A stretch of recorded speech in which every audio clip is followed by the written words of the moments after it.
Hello, welcome to Rise to Health video. A bit different today.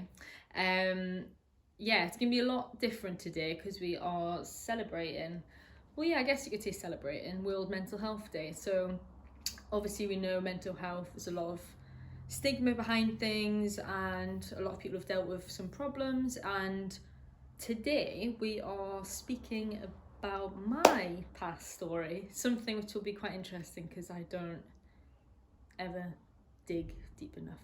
Amy has, she's shoveling all everything out of me, so this is why we're doing the video really. So I just want to share with people, if you've gone through similar things and I didn't want to express it enough, and I've got Amy today behind the camera, which I wanted to sit next to me but she wouldn't allow it. She said no, it'll be better if it's just you. So yeah, she's going to be asking some questions, and this is completely raw footage, like we're not planning anything, it's just going to be in a expressive talk. Okay, so yeah. Are you feeling all right, Mol? I'm a bit rigid. I'm a bit like... Yeah, just relax your shoulders a minute. Cool. I need to get my jumper off halfway through. Yeah. No, go for it. First of all, why is mental health like really important to you? I think it's just something that it's obviously spoken about a little bit more nowadays, but I think it's important because without your mental health is just, without that you're not living. Do you know what I mean? If something's wrong with your mental health, you're not being able to experience life properly. Mm-hmm. Do you know what I mean? And I think it's just so important for people to be able to be themselves, their true authentic self, and unfortunately things like mental health issues can prevent that. Okay, cool. So should we go back? Should we start at the very beginning? Do you want to like share your story with everyone? Like if we take it all the way back? I don't know what you're asking, where we're going from. Go back to, if you feel comfortable, go back to childhood and like baby Mol. Yeah. So what's your story? You know, you're 26 now. How did you get to this stage? I am 26. I sometimes keep saying I'm 27, but I'm not. I'm 26. I'm adding an age on myself. So I'm 26. I was adopted when I was 4. A lot of my close friends know that. I think quite a few people know that, and I'm very open to say that I'm adopted. It shouldn't be an issue. If anything, I'm better the way I am now, if it's all turned out well, thankfully. But yeah, I was adopted when I was 4. Had a lot of instability before then. I would move around quite a lot. So probably I've never felt quite secure, and my sisters looked after me a lot, almost like a mother figure to me. I did meet my mum when I was 18. Is this your biological mum, you mean? Yeah, biological mum, which was quite weird. But no, I was... So what was it like going from like home to home when you were like, what? This is before you were 4, yeah? Yeah, obviously I don't really have much memory of that, so it's a bit...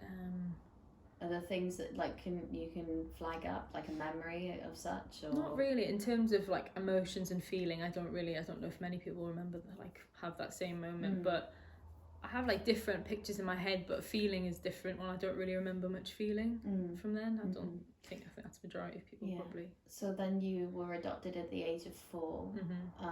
How was that then, you know, being in this stable kind of family? I think I felt it hard at first. I remember literally before I was going to get adopted, so I was still in my foster home at this point in Cramlington where I got adopted. I was in a foster home, and my mum and dad, who are my mum and dad, obviously not blood, but they are my mum and dad, and I was in their house, and I had to go back to my foster home.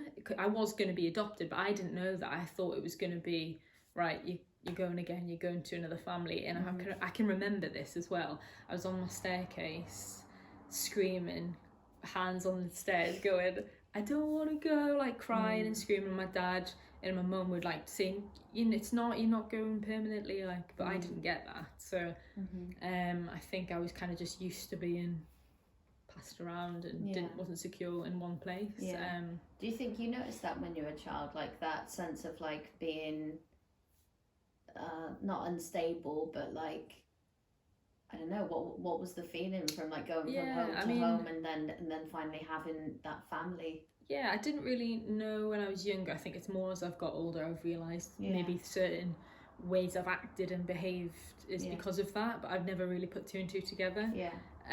So what was it like then after you got adopted? What was school like for you? How were you in school? What I kind of was person were you quite like? a troublemaker. Were you? Yeah. Not in a horrible, not me say a horrible way, but I was quite silly, and I think one memory I have is of my mum said that I was naming brothers and sisters to my friends at like primary school, and people were like, no, you've only got one brother, you've got David. And I was like, no, I've got 3 sisters, 2 brothers, because of my blood related, because I've got 3 sisters and 1 brother who are blood biological, 2 of them are half, but yeah, so obviously my friends in school, classmates, just didn't understand. Obviously you're only young then, and they were like, call me a liar, and I think I would just act and I'd just snap at people and I'd be like, I'm not a liar, and then finally my mum had to come in and speak to the teachers and say, can you maybe just explain to the children that sometimes we do have extended families, and I think that may be quite, I don't know, I'd sometimes just, I think I just misbehave because I probably just didn't feel like anybody, I don't know, believed me and stuff. I don't know what it was, but yeah. So I was a bit of misbehaviour when I was younger. I think it was hard for my mum and dad. They put up with a lot of crap from me. Yeah. And then what was it like when, say, you got to like secondary school then? Because you were obviously started to play football. Yeah, I got a lot better behaved. I think they saw massive improvements in me. And then it kind of turned on, yeah, football was a big focus for me. So obviously I was quite mindset there. And yeah, I was quite hard working, but I'd still be a little bit of a joker. I turned from being quite aggressive just into more of a joker.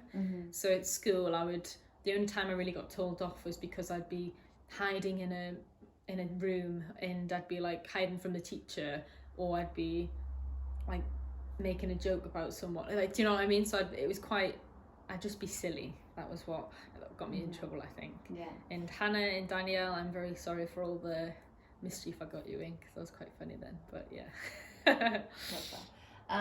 What about like when you were a teenager? Because teenage years can be like a little different, right? Because you're transitioning. Yeah, it was this is really where it massively transitioned for me. So when I think stepping in, then we had primary school, secondary, and then high school, whereas now it's kind of just primary, secondary. But anyway, so year 8 would be the last year of our secondary, and then going into high school was our year 9. So that was a massive change for me. I think I was still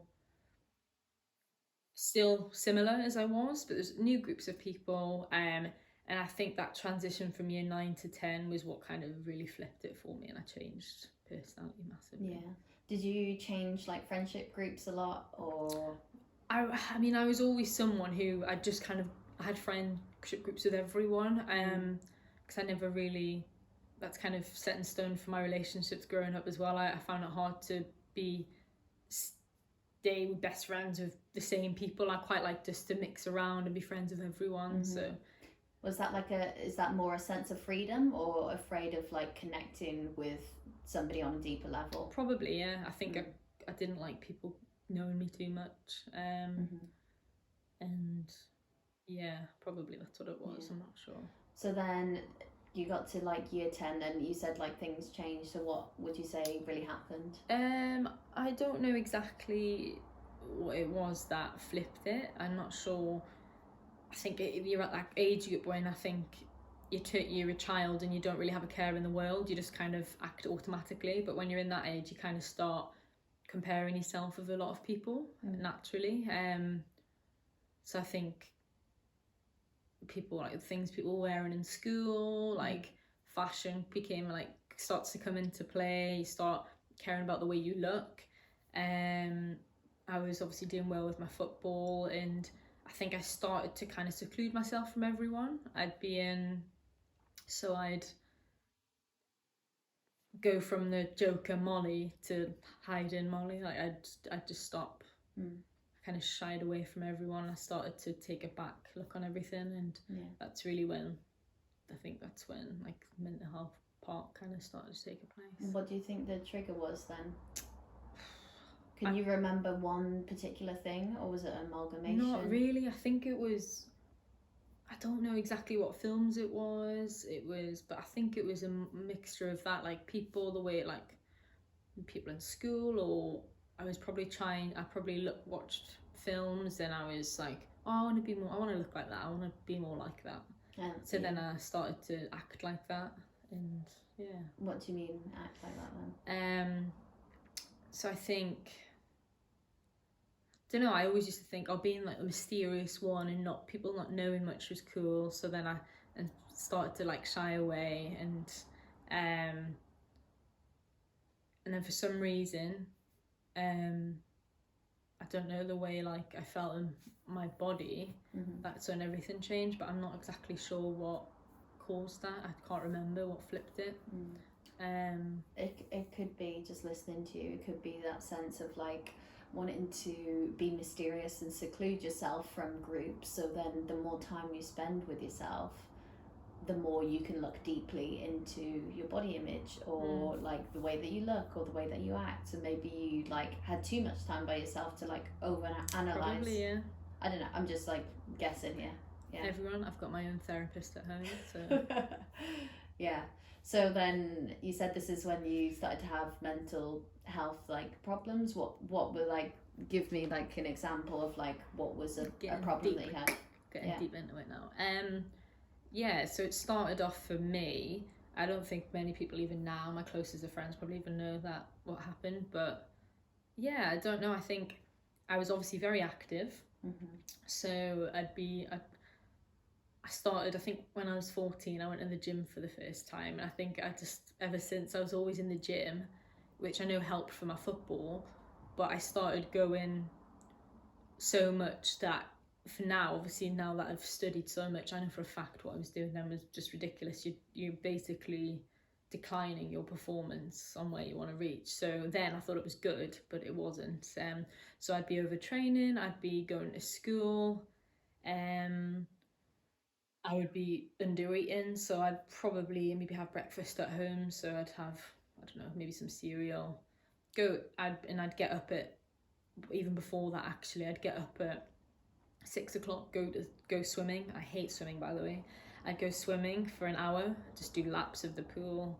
I'd go into school, I'd work, I'd obviously do schoolwork. I'd have like an apple. I remember I used to have an apple and a Diet Coke for lunch, because it would kind of fill you up. That carbonated fills you up. P.S. Anything that I'm saying here, please don't take into consideration, because that's obviously not the right thing to be having anyway. But yeah, so I'd be having that, and then after school I'd go and run, probably on the treadmill for like 20 minutes until I was like, this wasn't like just a steady pace. I'd always try and go to like fatigue, and then I'd have football training in the evening. Obviously it depended every day was different, but I'd be training at least twice a day.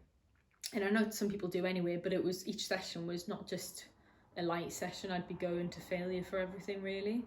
And I would think of, in the day I'd be having like 500 calories, and I used to track it on apps, obviously in MyFitnessPal, which I don't use at all anymore. But so you'd be tracking that, everything I put into my body, and yeah, I'd probably be getting about 500 calories. I'd aim to never go over 800. That was, and obviously I'm expending more than I was now. I'd probably spend about 2,000 calories probably. And why did you do that? What feeling did you get from pushing yourself and under fueling your body? It was obviously an aesthetic thing, and I wanted to be a certain, I don't know, I just wanted to look a certain way. I didn't want to. And what was that like? What was that perfect vision in your head? To be honest, nothing, no image could have, I don't think, put that. But I think for me, I think if I looked a certain way, maybe I'd get more attention. I think that's what it was. Why did you want more attention? I'm not sure, to be honest. That's a bit of a weird one, because I secluded myself, but then I wanted attention, so it doesn't really make sense, really, does it? But Yeah, honestly don't know. And even if I did get attention from people, I wouldn't like it because I'd just be kind of like shy off again. So it's a bit silly, isn't it?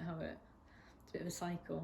But I wouldn't say it's silly. You're just growing up and you're going through stuff, and sometimes we can't really put our finger on what it is. I don't think you understand as much when you're younger. You kind of just go on with it, I think. Yeah. But, so how long did you continue doing that then, outside of school? Like, I'd say year 10 until a good year of that, 10 and 11, was when I was under fueling. I lost a lot of weight, and I know the PE teachers in school even said, they were like, they wanted to talk to me about nutrition. They were like, oh, how's your nutrition, Molly? Because they knew how active I was with my football.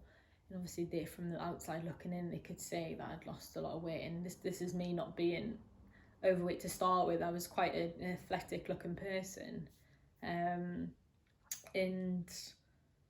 yeah, I just was really, really under fuel, and it affected my sport ultimately. I think deeper down, I think that's why I've got knee issues now from that.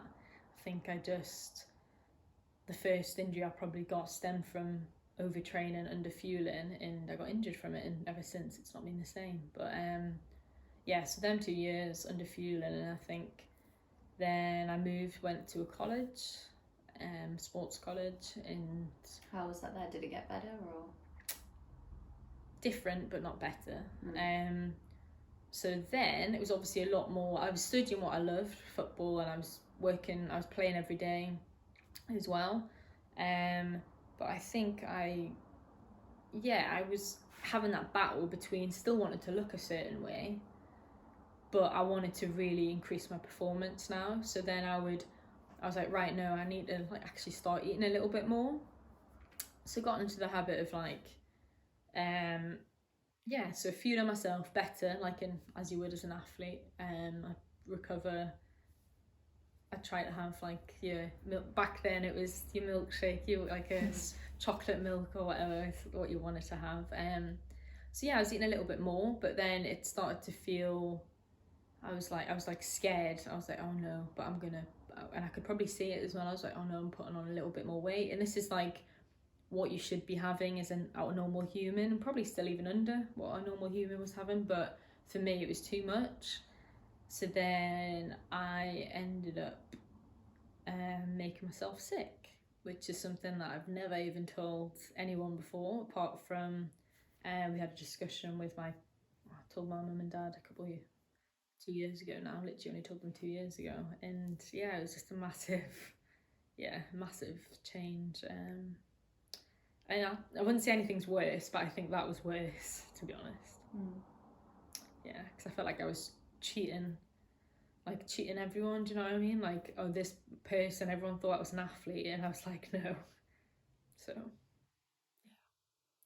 yeah. This is Molly who doesn't cry either. How long did that like continue on for then? A long time, yeah. Started off. Yeah, go on. Started off not that much, like, I don't know, like every, like maybe for once a month or whatever, but and then I just kind of, as you do, getting bad habits, and I was like, oh, this is like, it's an easy way out. Or if I don't feel maybe like I've had if I've overate, it's just an easy option. It's almost like an undo button. Do you know what I mean? Which you don't get in life, and you shouldn't get in life, because you should be present. Do you know what I mean? But so that went on for a long time. Got worse. So it'd be that cycle. I would restrict, and I think that just happened from, obviously I'm no psychotherapist, but people who do work in that area know it's a cycle. If you restrict yourself from something, same with diets, they don't work, because you're restricting, your body automatically wants, which I know now from studying, you will want that, what you've not been consuming, you've been restricting yourself of something, you want more of it. So that's the cycle it got into. So I'd restrict and then purge and then blah blah blah. So then I would it wasn't a massive thing to start with. Still not good, obviously, but wasn't a massive aspect of my life then. It was like not every single day or whatever. And and then I went to that period pretty consistent throughout college, but it started to get more. And then I got a scholarship to America. And again, it always seemed like a change in scenery helps, because you're like, oh, this is a fresh start. In your head, you're like, oh, this is a fresh start. It'll be gone. It's not the case. It's a fresh start after what you settled and you feel comfortable. Then it starts again. So yeah, I went there. Again, probably it got a lot worse then. Obviously I was out on my own, but met some great people. No one was aware of this at the time, probably still aren't if you're watching this now. So not aware of it was going on. Even travel away with the team and it happened. You didn't tell anyone? Didn't share it? No. Would you like hide it then from people? Yeah. And would you like pick certain times or like? Yeah, so it would be, I can't really put a thing on it, but it would just be, I don't know. I don't know if it was I don't think it was a stress related thing, because I think it turned from being something into a habit, and it was something that was happening that I'd literally just drained into my body, that I was like, all right, well, I need to do it now. And it was like not even thinking. Was it almost, I'm just speaking from my experience, was it almost like comforting? Yeah. So when that would happen, what would be the trigger for it to happen, and then how would you feel after you did it?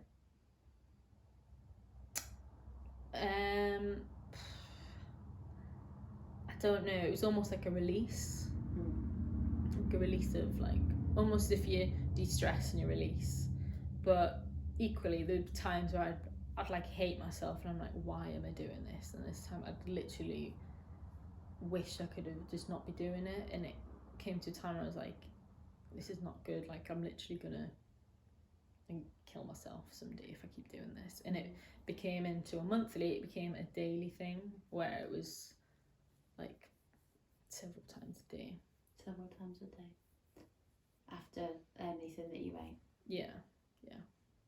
But again, because of that battle with my sport, and then I was like, oh, I can't be doing this, because I wanted to be doing well, and I knew that if I wasn't fueling, then I wouldn't be able to last on the field. I'd just get pushed over, and so then again I'd eat more, but then I felt bad, and then it was just it was just mind draining of the mind as well. Do you know what I mean?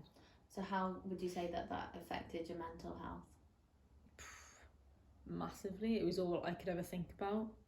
Like daily I'd be like, oh, it went from, oh, what can I have to eat later on, thinking, oh, how many calories is in this, will it be all right to eat? And I'd be looking at every label pack saying, oh no, that's got probably a bit too much sugar in, like I can't have that. I'd never have sweets, like I'd never have any chocolate sweets. And then it went from that really to, I don't know, thinking of like, oh, when can I make myself sick? Do you know what I mean? So it was like an obsession almost. Oh, 100%, yeah. It literally took over my life. I don't think I've lived for the past 10 years because of it, personally. And how did that affect your relationships then? Not great, really. I think I could ever hold on to friendships, because when I was close to friends, I couldn't really, obviously there was stuff I was obviously hiding from them, but also I just think it was playing with my mind, so I was just never present. It was like my head was frantic all the time. And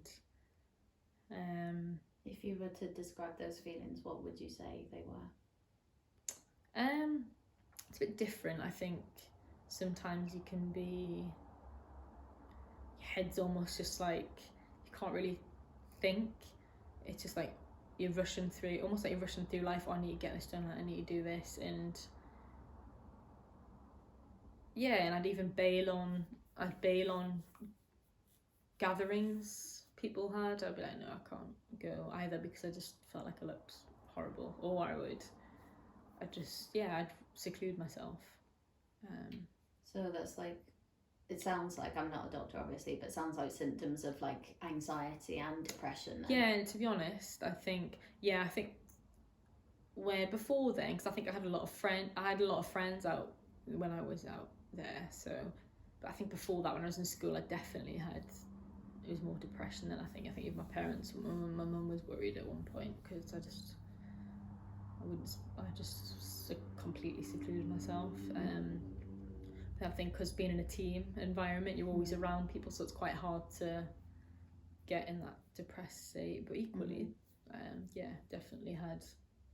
And I think I've only really realised the past few years what anxiety actually is, and I've realised that I massively had it, but I just didn't think anything of it. Because I think if anybody knows me, I just try to push it to the side, which doesn't help. Was that like a coping mechanism? Yeah, just put a block on it. Suppress it. Yeah. Suppress the emotion that you're feeling. Yeah. So when you came back from America, then what was that like? Because you went to Loughborough Uni and then you got yourself your first like proper kind of job. Yeah, so I was obviously a big change. I was a bit more on my own now again, so I wasn't with a whole group of people, and I think I found that really hard to start with, because I missed loads of my friends out in America. But yeah, no, I did enjoy it. I met new people in it. I think it actually relieved it a little bit for a bit. I think a distraction. Yeah, it was a bit of a distraction. I felt better, and I wasn't playing football as well. And I think I just had a bit more focus in me, and I was like, oh, well, I'm studying now. Maybe this is what I need to focus on my studies now, and not necessarily football and exercising as much. But then I think I fell in the trap down the line again of, oh, I can't play football, but maybe I'll make the gym just to, I mean, I've always been a bit of one of those fitness junkies, but I think even more so now that I wasn't playing, I was like, well, if I can't play football for performance, why don't I just do aesthetics? And I never wanted to do bodybuilding, because it just didn't, so there was something in the back of my head which was like, I don't want to stand on stage just because of the way I look, like, it's silly. But then deep down, that's what I was trying to do. So do you know what I mean? It's like a battle.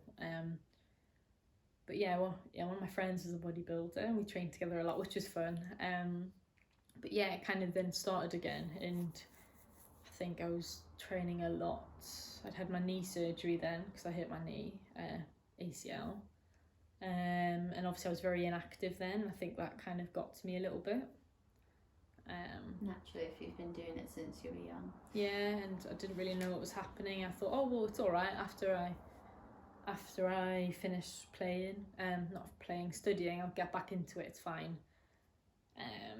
And then obviously haven't done that, but yeah, so studied a year and started working, and yeah, it got even worse then, really, I think. Why do you feel that it got worse at your first proper job? I think because, again, I was even more secluded now. I was literally, I was living with family, but I didn't really have any friends, and I'm so used to being around people. So used to, even when I was at uni at Loughborough, I was still around friendship groups, we'd go to study sessions, but now I didn't know anyone in Birmingham. I didn't have football friends. I didn't have anything that I was interested in, really. So it was quite hard for me to start with. But like I said, I just got on with it because I'm quite work orientated. I was like, oh, it's all right, it'll be good. And then I didn't look good with my knee again. So I just thought, well, I'll just carry on. If I don't have anything to focus on, I'll just focus on trying to be as small as I can, which is obviously what happened. And probably one of my lowest weights I ever got, I think. So how did you feel when you got to that lowest weight? And just be honest with yourself. I think in the back of my head, I did feel good. like, I felt, was like, oh yeah, I feel, in terms of good, I mean, like, I'd get compliments. Can't get any smaller. Yeah. I got compliments for some reason, which just is bizarre for me now.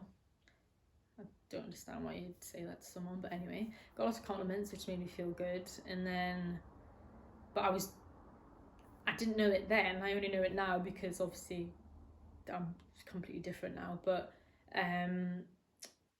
yeah, really, I just always tired. Just never felt present. I was a robot. I was going off 5 hours of sleep a night. Calories? I don't know what it is. I don't even think I stopped tracking, to be honest, which is one thing which is funny. I didn't track my calories because I had enough knowledge to kind of know what was in stuff then anyway after all my studies. But how much would you train then? So you have 5 hours sleep. How much would you train in a day, and how little, or did you still throw up your food, or? I think it was more the food that I was under fueling. I would still exercise at most every day, but it wasn't the intensity. I probably had less intensity exercise actually then than I did previously, but it was more of the such under fueling now that it was yeah, a mixture between work and, so how I was so active, I would be working like sometimes 12 hours that I'd forget to eat, and I'd just get on with it, and then when I thought I could eat, and then I'd just get back up. So so that was your first job. When did you start to wake up and be like, okay, no, this really needs to change now? I mean, it was always in my head. I always have a battle like, oh, I need to do something, but like with any addiction, it's not as easy as that.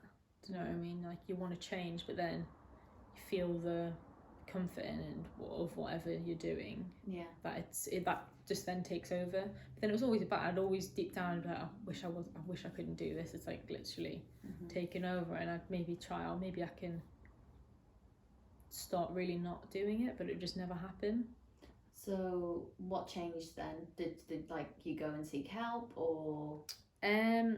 Yeah, so the first experience was when I met you. So when I went to, after I ended my first job, it wasn't my first job, but main job, I felt like I needed to speak to someone, and similar to this, it was just a bit like I didn't really know. Well, then I didn't really want to do it. I was like, oh, I don't want to do it, but I just deep down I thought I need to get something out, and obviously you were a massive part of that as well. You kind of nudged me in the direction, never forced me obviously, but just nudged me in the right direction. I think you need to go, and that was for my own benefit. And I think obviously all those years that I've just kept everything in, I think that was the start of saying something to someone. Thank you for sharing that with me. Yeah, and that was, I think, one of the hardest things was when I told you about everything. And I think, why did that feel so difficult? Because obviously you were the closest person to me, and I thought, yeah, with work and everything as well, wasn't a great time. I just thought the only person that I've ever felt like some sort of future or direction with, and I felt that comfort and security that I've never ever felt before, that I'm just gonna blow it. Do you know what I mean? So then I remember the time when I was gonna tell you, you were like, oh god, she's gonna break up with me, but obviously it wasn't that. And yeah, I couldn't have asked for anything nicer. Do you know what I mean? You literally just hugged me and was like nothing had changed, which it hadn't. If anything, it was better because I just released another thing. So opening up to you, open up to the people I spoke to. We took you to, because I said, obviously people listening to this know that I had a similar thing. That's why I felt comfortable speaking to Molly about the subject. But we took you to a place called Mind, didn't we? Yeah. how was that experience going to mind? Because obviously you just told me, which is like the scariest thing ever, and then you're going to speak to a complete stranger to kind of let it all out. How was that experience for you?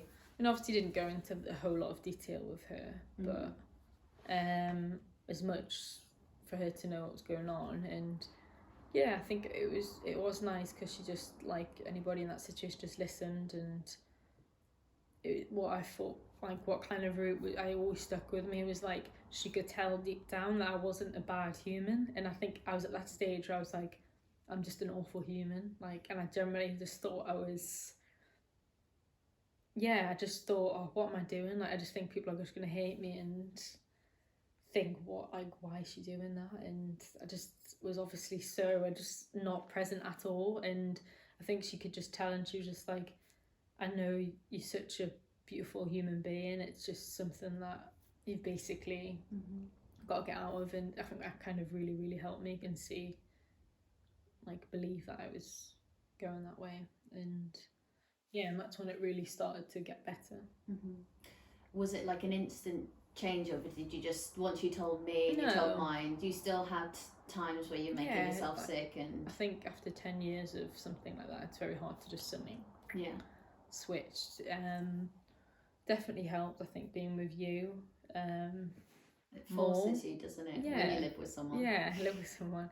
People, of course. And I just think the massive thing that changed was, obviously it didn't happen as much as it was, but it definitely decreased. And I think the more I was opening up really about it, the more it helped.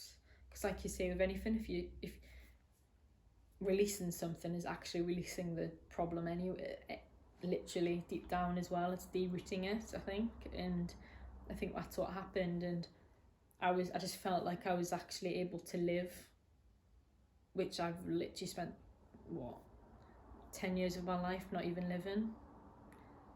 Like, you could think back, people on the outside looking back, oh, you look like you're having a great time and living the life, and now I'm doing that. Do you know what I mean? Like, if anything, now I'm doing that. It might probably not look like I am as much, but that's another story in itself. But I don't know, I just think spending more time with you, and I think you massively helped that, because you just listened and you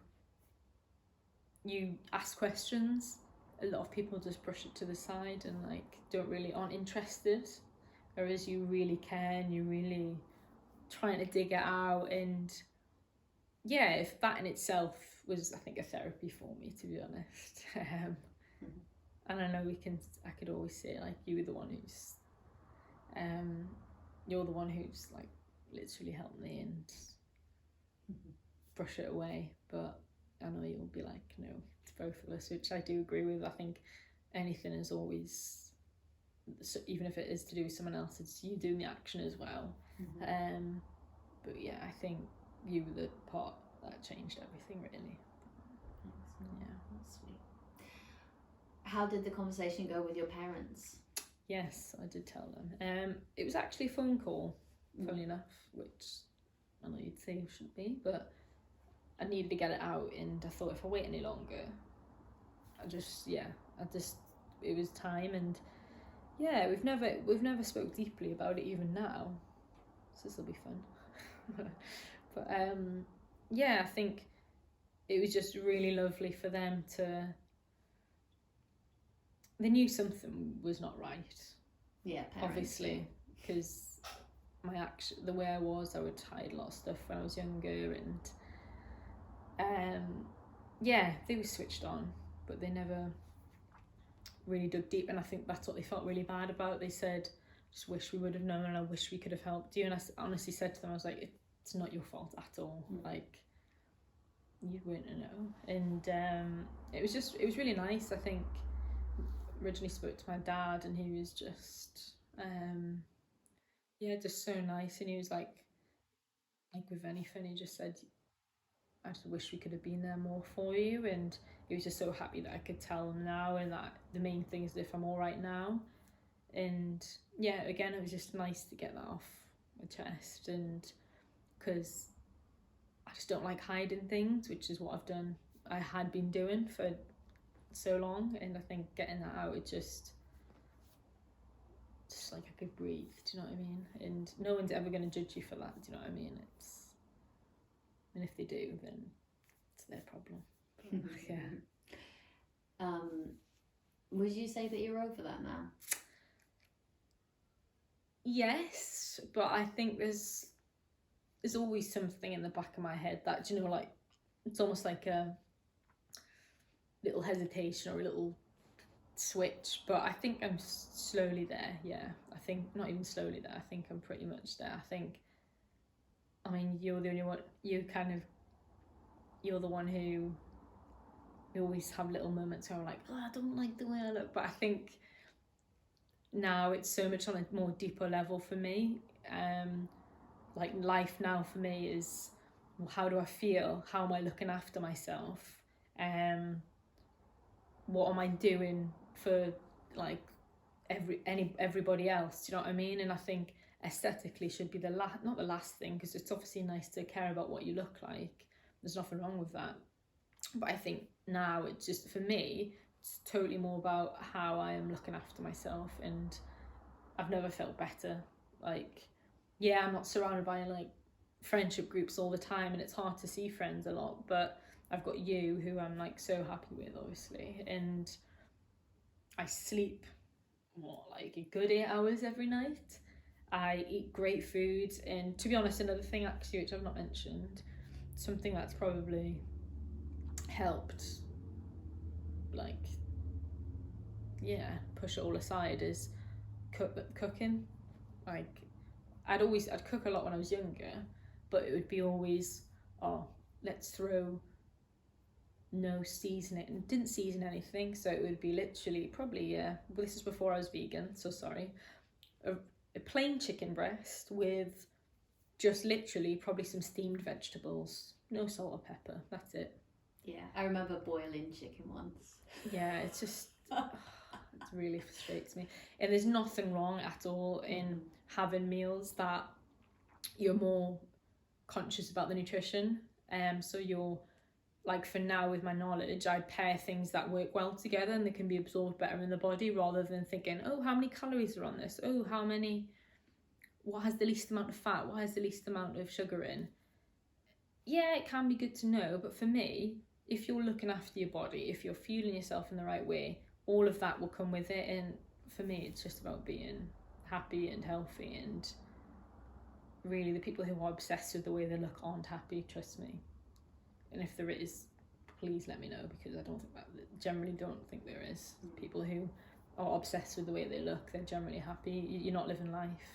You're taking all those hours away from what you're worrying about, away what you could be doing. Do you know what I mean? Enjoying yourself. And I think, yeah, like, I love cooking now, and I think it gives me self of creation, and like all the years I've missed out on actually having nice food, and it's not unhealthy. Do you know what I mean? It's healthy food that I'm cooking, and making others feel good about themselves as well. So yeah. Would you say that your relationship with food now has helped with your mental health journey then? Yeah, definitely. Because it was almost like, it was weird. When I was younger, I always wanted to know more about food. Food is a big passion of mine, but for the wrong reasons. I think it was for more, then obviously it was for more, what can I do to have the least amount of stuff in, and so it wasn't healthy at all. But now, yeah, I think it's, yeah, I have such a good connection with food now, and I appreciate it. It's like the way, obviously being vegan as well, it's the way it grows. You appreciate it so much more with the plants, and how nature is, and how the seasons are, and like everything was always changing, and it's like a rhythm in itself with the way we are as humans, the way we change in seasons. I think then it was almost like I had such a bad relationship with food. Like, I'd be like, I can't have that, and I don't, what's the word, like, hate something, not hate it, but literally discriminating food types, like certain foods I'd be discriminating and be like, no, you can't have that. And even now, of course, certain ingredients like aspartame, fructose, corn syrup, yeah, I'm not probably going to go near to them. Do you know what I mean? But that's because it's killing my insides, not because it's making me fat. Do you know what I mean? Well, it is making me fat as well, but do you know what I mean? It's not the focus. No, for now it's, yeah, I'll add a bit of add a bit more maple syrup to my dish, probably have another scoop of peanut butter. Yeah, I might be a little bit heavier than I was, but I'm very much happy, and I don't think people will really care about that. And if they do, then you're not losing anything. Do you know what I mean? I'm not trying to please. I'm really not trying to people please now. I think that was another thing. I think I used to people please for some reason. Whereas now I just really don't care. To be honest, like, it's just about being a good human, really. And I think the stuff that I would have, I don't know, you could say, or do you wish you would have changed stuff? In my head, there's certain actions that I've done. Yeah, of course, I would wish I would have never done them, but I don't think I'd be doing what I am now and be the person I am now without having. I know I kind of do wish I'd not had 10 years of my life taken away from me, but equally, I think, yeah, I wouldn't be able to help others as well, because obviously with our business, that's what we're doing. We're trying to help people not get in that rhythm and have those issues as well. Obviously we're not therapists, but we do with our training and with the nutrition. That's really important for me. So I think I wouldn't be here if I hadn't have gone through it. And yeah, I just hope other people won't go through that. Yeah. What's one piece of advice you would give to your younger self? Carry on being silly. Love that. Yeah. And what's 3 things that you say help you today with your mental health?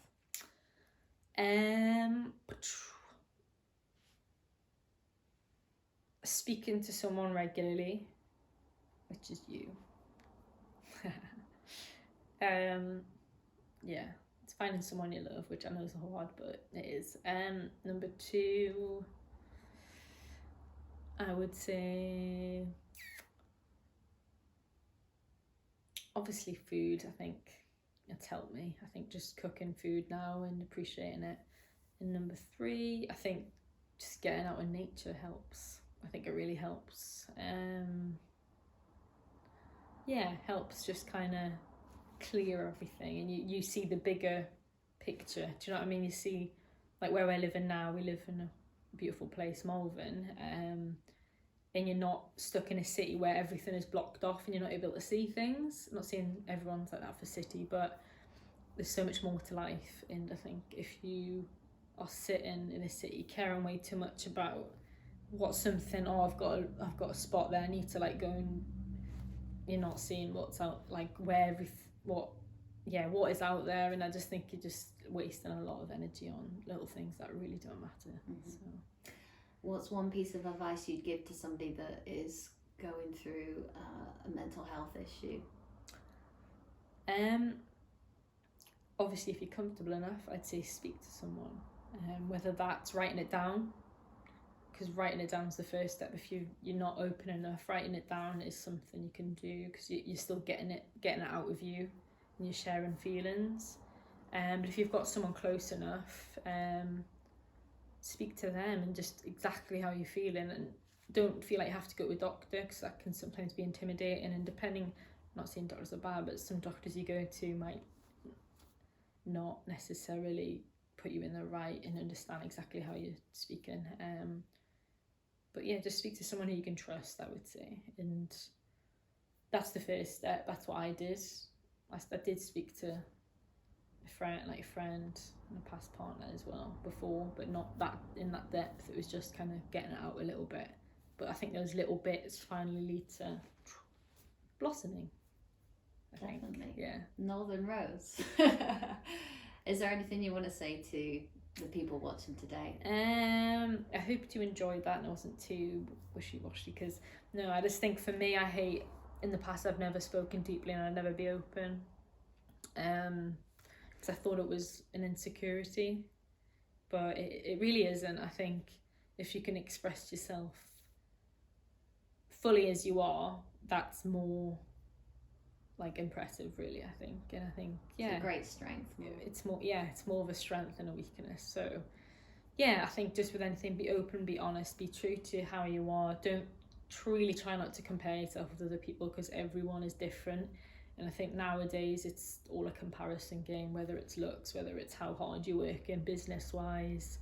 Don't compare it. You literally live once, and in 30 years time you'll be like, oh, it wouldn't have changed if you'd done something the harder route. Do you know what I mean? So I think just really be true to yourself, I think. Cool. And be around like-minded people. That is massive, because if you're around people who aren't feeding you good energy, you're not gonna go in the right direction.